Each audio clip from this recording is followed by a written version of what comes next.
देशातील आघाडीचे उद्योजक आणि रिलायन्स उद्योग समूहाचे अध्यक्ष मुकेश अंबानी कायमच इंडिया आघाडीच्या निशाण्यावर असतात. त्यांचे धाकटे चिरंजीव अनंत अंबानींचा विवाह सोहळा नुकताच पार पडला. राजकीय टोलेबाजी करणाऱ्या नेत्यांनी वैयक्तिक संबंध जपत या सोहळ्याला हजेरी लावली. शिवसेना पक्षप्रमुख उद्धव ठाकरे संपूर्ण कुटुंबासह विवाह सोहळ्यात सहभागी झाले.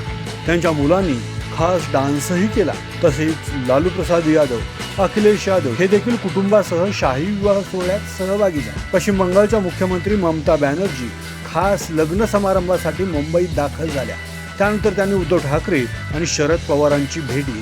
मोदी आणि अंबानीवर टीका करणारे हे इंडिया आघाडीचे नेते विवाह सोहळ्यात दिमाखात मिरवताना दिसले. त्यांचे व्हिडिओ सोशल मीडियावर व्हायरल होत आहेत.